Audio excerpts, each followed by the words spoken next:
welcome back to my channel. So in today's video, I am going to be doing my first ever full video wrap up on this channel. So in the past, on my TikTok, which you can go follow, don't know which side of the screen it's gonna be on, but you'll see, I have been posting for almost 2 years now, I believe, and a lot of the time I will do monthly wrap ups on there where I will very briefly talk about all the books that I read, and it's usually like a 5 or 6 minute video. But I thought, since I now have a booktube channel, I may as well make long form content for my wrap up than just short form, quick little wrap ups that don't really provide a lot of details on what the book is about. I don't know, I just feel like wrap ups work better in a long form content like a YouTube video because I can go more in depth and not have to worry about keeping it a certain length. I think I'm gonna start trying to do my wrap ups on here. So if you guys enjoy this type of content, make sure you like, subscribe, follow me on TikTok as well as Instagram. I recently made a Bookstagram account, and the community on there for book people is so nice and so welcoming. Everyone has been so sweet on there that I have talked to, and I can't wait to dive more into that because I've never done Bookstagram. So we're trying lots of new things. Let's just get into the wrap up. I feel like a lot of the YouTubers that I watch usually start off their wrap ups with some statistics, so I'm going to draw some inspiration from them and tell you guys my reading statistics for the month of September. In September, I read a total of 6 books. I didn't do like a genre breakdown or anything, but I do track my page count. So I read roughly 2,310 pages in September. I had no new 5-star reads, but I did have some 4.5s, which were very close to being 5 stars. My average rating was a 4, which is literally so good. Like, I don't think I've ever had it that high. And I reread 1 book this month, which we will get into. I think I'll save that one for last because like it's a reread. That's why I say like new 5-star reads, because that one was a 5-star, but I've read it numerous times, so I feel like it's not really fair to count it as like a new 5-star or anything. But other than that, the first book that I read in September, I do have the physical copy of. I only have a few physical copies because a lot of books this month I actually read on ebook, which is kind of strange because I don't normally read ebooks very often, but somehow in this month I managed to read like 2. So the first book I have is Radio Silence by Alice Oseman. I actually read this for a book club that I am in, but I would have read it regardless because I already own this book. Like, I have a box set of all of Alice Oseman's books. Besides Heartstopper, I have Heartstopper too, but I was just saying, like, it didn't come in the box set. I got it separately. Anyways, that's besides the point. To quickly sum it up without spoiling, this is gonna be spoiler free, obviously. Radio Silence, it's kind of hard to explain where it falls in the Alice Oseman universe, because if you know, you know, but if you don't, like, you might be confused, like, what is the Alice Oseman universe? Basically, there are these graphic novels called Heartstopper, and it's also a TV show, which season 3 comes out on Friday. I can't wait. But she also has other novels that are set in the same universe, but they follow like different side characters and their stories outside of Heartstopper. So for example, Radio Silence follows a character named Aled who we meet in Heartstopper, but he isn't like super heavily involved. Like, he is, but he has his whole life aside from the Heartstopper group, which we learn about in this book. But we actually follow a different point of view. A girl named Frances, who is very like academic, valedictorian, or it takes place in England, so they like say like head girl. She has a lot of pressure on her to do well and like present this prestigious image. Secretly, she has a little hyperfixation on this podcast called Universe City. Like, it's spelled like that. It's not like university. You get the point. She eventually meets this boy named Aled, who is from Heartstopper, at a party, and they hit it off and they become platonic besties. We basically follow them on their journey, their obsession with this little podcast, and the podcast starts to gain popularity and more people are finding out about it. And then also we kind of go back in time every now and then with some flashbacks of her and Aled's twin sister, Karis. They became friends a couple years back, and it did not end well because Karis has not been seen, and she broke contact with her family the minute she turned 18. It's basically a story of platonic friendship, of finding your identity, figuring out what you want to do after high school, whether that be in college or not, and just like about being yourself, being true to yourself, true to your passions and hobbies, and how they can really like make a difference in your life. So I ended up giving this book a 4-star, which is a pretty good rating. It's not like a new favorite or anything, but I really had a great time reading it. We all kind of like agreed in the book club that like it was a good book. It was entertaining. It was kind of like a slice of life book, I would say. And yeah, there's not much else I really have to say about it. I enjoyed it, but it was nothing like crazy. Like, I'm not gonna like go out of my way to yap about it for 10 minutes, but would I recommend it? Absolutely. I think a lot of people could really love this book. Next, I read Cleat Cute by, oh my goodness, I'm so sorry, I forget the author's name.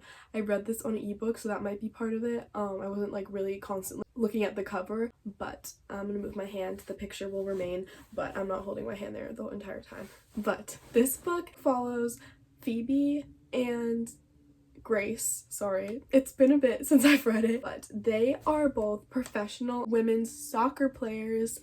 This book is a romance, a queer romance. They both have very distinct personalities. Like, Phoebe is very extroverted, very full of energy, while Grace is very like reserved, introverted, keeps to herself, very like by the book rule follower, whereas Phoebe is more spontaneous. But they spark a little friendship that eventually turns into a little bit more than a friendship. But oops. This book basically just follows them as they're figuring out their soccer career, their relationship dynamic. Phoebe is like the newbie on the team, the underdog kind of, while Grace is the captain. So she kind of like brings her in with the group, shows her around, introduces her to people and places. But they both have their own personal struggles going on with themselves. It's a soccer LGBTQ romance, and it was super cute. I gave it 3.5 stars, and I would recommend it, but again, not like a new favorite or anything. And I felt like some parts kind of dragged on a little bit, and it started to become like a repetitive cycle of just like them playing soccer and then them, we'll say, hanging out. But it was really cute. It was good. I loved their dynamic, but yeah. Alright, the next book that I read is The Ministry of Time. Again, I forget the author's name, but this one is, what genre would it be? Magical realism, I guess? Time travel? Definitely not the type of book I am used to reading. Haley Pham recommended it, and I trusted her because I usually love her book recommendations.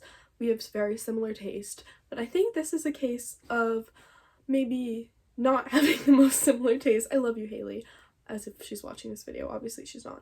One of my favorite booktubers. Anyway, this book, it wasn't exactly what I was expecting. Basically the overall premise is that it's like a little bit in the future, not super far in the future, but where they have discovered time travel, and there's this place called the Ministry, and they are assigning these bridges, what they're called. They're just like people that work for them, to be paired up with a person from the past. So there are a bunch of people that they are pulling from the past, sending them to live with their bridge in like a little house, and every now and then they bring them in for experiments, testing. The bridge is supposed to monitor like how they're adjusting to the current modern world. They are all from different eras. Like, I believe one of them is from like the 1750s, one of them is from like Civil War time, others are from like early 1900s. So there's a bunch of people from different time periods, different parts of history, and we get to see how kind of all of them react to the world. So I thought that part was funny. It's kind of like that TikTok trend where it's like things that would send a Victorian child into a coma, because it was literally just these like people from the 1800s finding out that technology exists. I liked that part. I also liked the romance, because this was a romance as well, between, it says this on the back, not a spoiler, between one of the bridges whose POV we are in and the person from the past. So like they live together, it's at forced proximity, and they eventually become really close, but obviously will it last? We don't know, because he is from the 1800s and they don't really know like if they're gonna survive in the new world, because that's not what they're used to, like not what their bodies are used to. So it was an interesting concept, but I think the execution could have been better. This book just wasn't exactly what I had in mind when I heard that premise. Like, even if you guys hear that premise and you think it's really cool, like maybe you'll enjoy it, but I don't know, it just wasn't as good as it sounds like on the surface. It felt like some parts were a little bit boring and then unnecessary. I feel really bad saying that, because like it is such a cool concept, but I think it could have been done a little bit better. Overall, I liked reading it. I don't regret reading it by any means, but I just think like it had so much potential to be like this amazing book with this crazy concept and all these deeper themes explored, but it was just kind of meh in my opinion. Ended up giving it a 3 stars, which is not a bad rating, like don't get me wrong. This one just kind of fell in the middle. Didn't hate it, didn't love it. Would I recommend it? Maybe? Yeah, I don't know. You guys can see for yourselves. Look at some other reviews and don't just take my word for it. Okay, next we have a good one. Another ebook, so I'll have to pop a picture. But it is Daydream by Hannah Grace. And if you saw my last video, I actually finished this book in that video. So if you want to see me finishing it, you can go watch that video. But as for a little synopsis, this is the 3rd book in the Maple Hill series, which is a college hockey romance series. And the first book, you may recognize the title Icebreaker. It blew up on TikTok back in the day. And I read that one, I enjoyed it.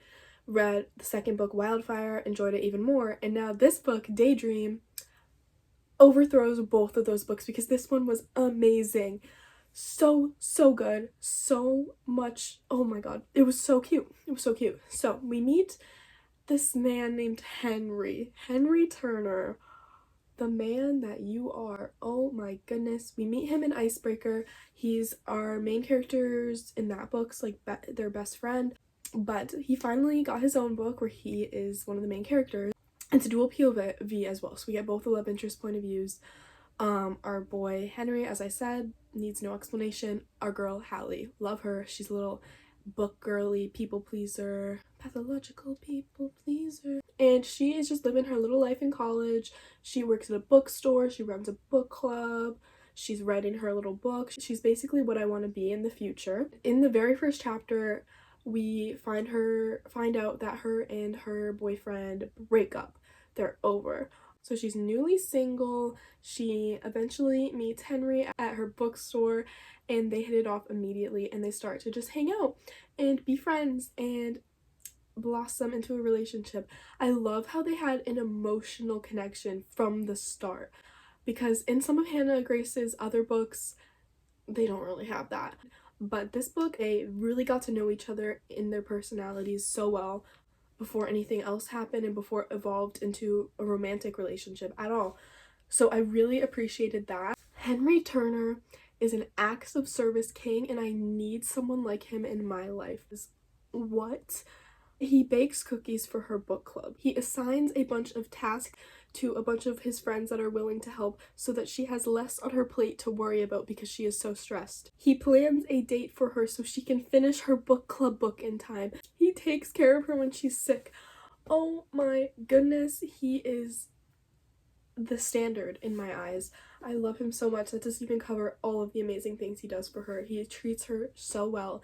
And they are just a very cute couple. I gave this book a 4.5 stars. It was outstanding. It was great.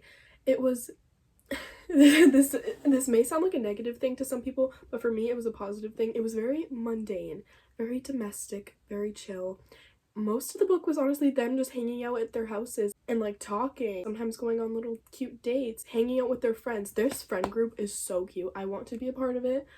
Not gonna lie, like they have such a good friend group, and each book it like grows and grows and grows. Like they just get more and more people involved and they're so welcoming. Like Hallie, Loki has like no friends in the beginning of the book, but by the end she has like probably 20 and they're all like genuine nice people. Anyways, yeah, that's all I really have to say about that book. Obviously I recommend it. I gave it almost a 5 stars. It just wasn't up there with like some of my favorite books ever, but it was pretty darn close. The 5th and final book that I read for the first time this month, because I also had a reread that I'll talk about briefly after, is Once Upon a Broken Heart by Stephanie Garber. This is the first book in the spin-off series of Caraval, which is another fantasy series. This one, if you couldn't tell, was fantasy romance, my favorite genre. We follow this girl named Evangeline Fox, and at the very beginning of the book, she finds out that the love of her life, her words not mine, is marrying her stepsister. So she is distraught. She, out of desperation, makes a deal with the infamous Prince of Hearts, who is literally known for being deadly. He's actually a character in Caraval, so we already sort of know him if you've read that book, which you're kind of supposed to because like this is a spin-off. But basically she makes a deal with him which puts her in debt, so she owes him things. It goes from there. She eventually gets like invited to this kingdom to compete for the love of the prince. His name is Apollo, and it's kind of hard to explain because the back is very brief, so I don't want to like start talking about things that aren't on the back. Yeah, I really kind of went into this book knowing basically just that information that I just told you, so I feel like that's all you really need to know. It's very, very magical. Honestly, all of Stephanie Garber's books that I read so far have been magical. Like, that is the best word I can think to describe her writing style.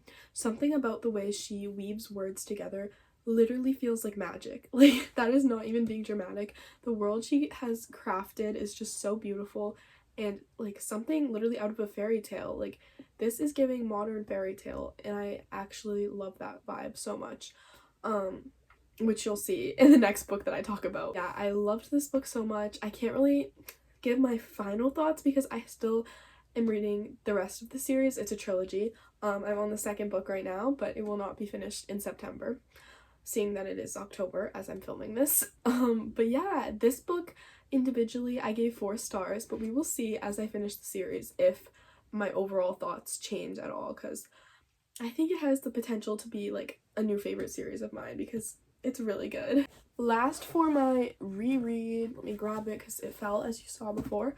And this book, I'm pretty sure it's like the 7th or 8th time I've read it. This is the series that got me into reading, and yes, it is for kids, but I wanted to reread it again because it just makes me feel so nostalgic and happy. And it's just like a comfort series. Like, don't tell me you guys don't have those series that you just like read if you're feeling down and you just need to feel some nostalgia and youthfulness. But this book is The Land of Stories, The Wishing Spell by Chris Colfer. Basically, honestly, read this at any age. Like, if you read it when you're older and you haven't read it before, like, you might not enjoy it as much because it doesn't have that nostalgic factor of the series, but it's about fairy tale characters, so if you grew up reading fairy tales, you still might get some of that nostalgia. Basically, it's about these twins, Alex and Connor, who fall into a fairy tale world and have to go on a magical scavenger hunt to collect items that come together to grant them a wish, and their wish is to go back to their world because they can't just like leave it. As much as we'd all, I'm sure, love to leave this world and go in a fairy tale world, but it is so cute, it is so fun. There are some great side characters in this that like shaped me as a person growing up because I grew up reading about them. And yeah, I still go back to this series every now and then and reread the books. I think as the series goes on, it gets a little bit more mature, but it's still at its core a middle grade. So nothing too crazy. But it has some deep themes and some deep topics, which, especially in the later books, which I really appreciate, and I think I'm definitely gonna continue my reread of this series. I also, some little tabs at my favorite parts, because then why not? But yeah, 5 stars. This is one of my favorite books ever. It just has a very special place in my heart. Those are all the books that I read in September, you guys. Comment below what you guys read this month, and I will see you guys in my next video next Friday. Bye!